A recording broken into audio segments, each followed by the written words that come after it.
Hello and welcome. This is Jill Gittins presenting episode 4 of the Homeopathic Compendium podcast series. The aim of these podcasts is to offer information on interesting homeopathic topics based on David Little's published work, the Homeopathic Compendium. Before I begin, I'd like to hand you over to a very important member of our team, David Gittins. Thanks, Mom. Hi, I'm David Jr. I'm David Little's eldest son. I am also the publisher of the compendium, and I run the office and correspondence. Visit our website at friendsofhealth.com to download 6 free chapters, 318 pages. The Homeopathic Compendium by David Little offers an extensive study of classical and modern approaches to homeopathy which provide an excellent foundation for medical practice. The compendium is a collection of 6 volumes, 4,500 pages, that are available for purchase as a box set or an ebook on our website. Visit simillimum.com for a large collection of free articles and educational materials by David Little. Like us on Facebook at H Compendium to get updates, discount coupons, and of course to make the Little family happy. If you have any questions or feedback, email us at sales@friendsofhealth.com. Thank you for being with us today. Now I hand you back to our Reader-in-Chief, Jill. Thank you, Davey. This is Compendium Talks, episode 4, the sensitivity scale. Our topic today is a very important aspect of case management, which is judging the patient's sensitivity. This can be imagined as a scale from 1 degree hyposensitive to the 1000th degree of hypersensitive. This factor will affect all aspects of case management, such as the choice of potency, the preparation of the dose, and repeating the remedy. I'm reading from Book 2, Chapter 16, Sensitivity, Potency, Dose and Repetition. Susceptibility and the sensitivity scale. The preparation of the proper homeopathic remedy must suit the disease state, the sensitivity of the patient, and the state of the vitality. Hahnemann taught that there are great variations in the sensitivity of the human constitution and temperament. In the Organon, he speaks of sensitivity on a scale of a 1 to 1,000 ratio. I call this the sensitivity scale. This model provides a homeopath with the tools necessary to individualize the potency, the size of the dose, the succussions of the medicinal solution, and the repetition of the remedy when needed. In Aphorism 281, Hahnemann wrote, "Naturally, for the cure to ensue again, the first smallest doses must also be gradually heightened, increased in potency. However, they should be heightened far less and more slowly with patients in whom one perceives a considerable excitability than with the more unreceptive patients, with whom one can raise the dose more rapidly. There are patients whose uncommon excitability is 1,000 times greater than that of the most unreceptive ones." Unquote. In order to utilize the medicinal solution to its fullest potential, the homeopath must gauge the patient's sensitivity. This observation is very important because it guides methods of adjusting the dose and the repetition of the remedy at suitable intervals. A dose that would have no effect on the number 1 sensitivity will cause a serious aggravation in the number 1000 sensitivity. The most hypersensitive patients are 1,000 times more reactive than the most insensitive patients. The sensitivity of a patient is affected by the congenital constitution and temperament, the nature of the disease state, cultural habits, environment, weather, diet and lifestyle. Constant emotional strain, high nervous tension, stressful lifestyle, poor nutrition, organic pathology, allergies, exposure to certain chemicals and drugs, and an unstable life force may affect sensitivity. The overuse of too many dry pills, of too many high-potency remedies, also affects a person's sensitivity. Kent was of the opinion that too many high-potency remedies made a person hypersensitive. Sensitivity varies depending on age, sex, and stages of life, like infancy, puberty, middle life, and old age. These factors are subject to change due to time, place, and circumstances.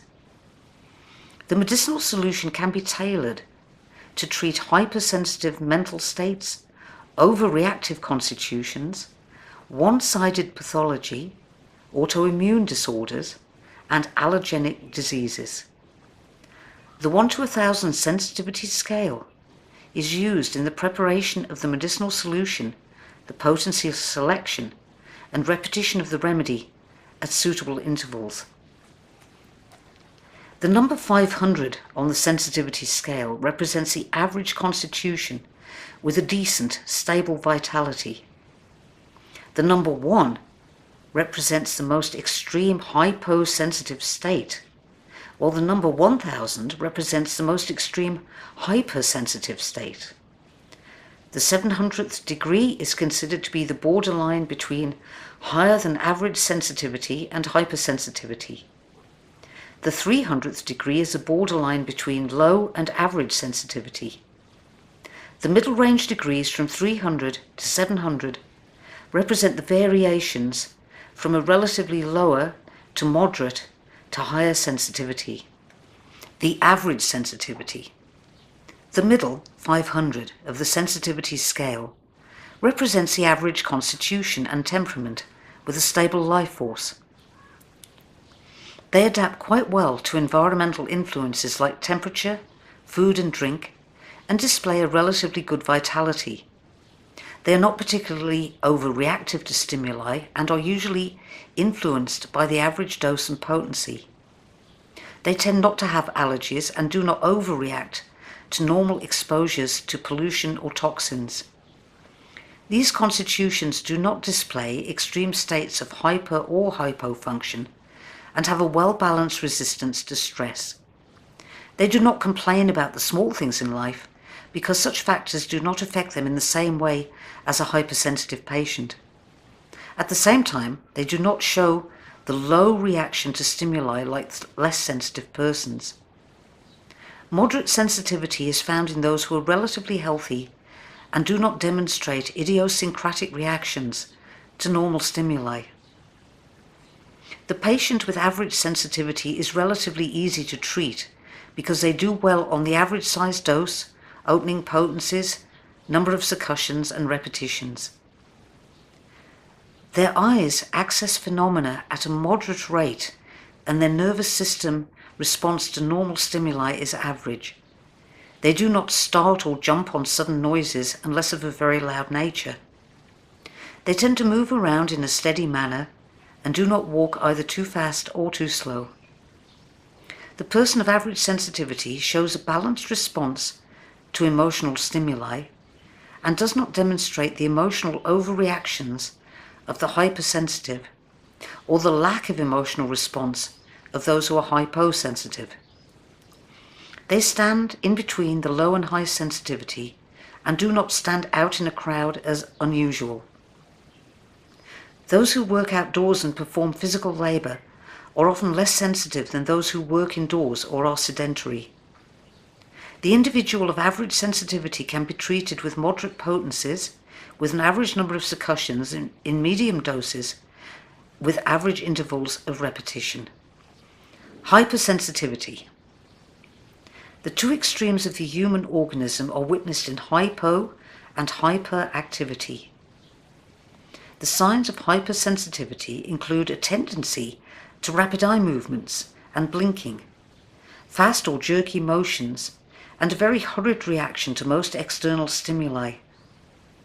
A sensitive person has difficulty adapting to normal environments because they overreact to emotions, noise, smells, light, atmospheric changes, foods, pollution, toxins, drugs, etc. This patient must live in a controlled environment and watch their diet and external influences very closely.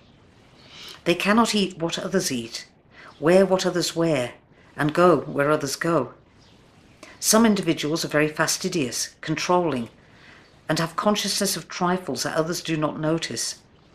They are constantly complaining about this little thing and that incidental situation, and do not understand why others do not see the world in the same way. When exposed to society, they suffer loss of control, vulnerability, feelings of suffocation and personal attack. Some are completely overwhelmed by small amounts of dirt or pollution. The thought of potential exposure to diseases and sharing the ills of humanity. The hypersensitive temperament tends to be emotionally oversensitive, suffer rapid mood swings, and changeable intellectual perceptions. They experience countless idiosyncrasies, quirky symptoms, and alternating states. There is often a hysterical element in which every real or imagined situation is met with fear, delusions, and projections. The hypersensitive person often has unstable reasoning powers, a very sensitive sensorium, and highly overactive senses. Colours seem to jump at them, light seems too bright, smells are too strong, touch overwhelming, sound is too loud, and taste is perverted. Some hypersensitive patients have an overreactive personality, as well as susceptible nervous systems and overreactive immune systems. In short, a true hypersensitive has a hard time living in the real world and must build up a protective mental and physical environment to cope. Sensitive individuals are often allergic to foods, drinks, and substances in the environment. Stimulants, additives, and spices aggravate them greatly, and they have to watch their diet closely. They frequently have trouble sleeping and must have a controlled environment to feel comfortable and relaxed. Sensitive constitutions easily suffer from candida, food allergies, multiple chemical sensitivities, multiple allergies, and autoimmune-related disorders. Children are particularly sensitive during developmental stages such as teething or puberty. Old people can become very sensitive, especially when there is advanced tissue pathology combined with low vitality. When treating a hypersensitive patient, it is best to begin with the lowest degrees of potency, given in a single test dose. The size of the dose should be kept as small as possible, and the number of succussions given to the solution kept at the minimum. The remedy should only be repeated if and when needed, so as not to over-medicate the patient. A series of dilution classes are sometimes needed to mitigate the power of the remedy. Gentle olfaction is often all that is needed to start a curative response.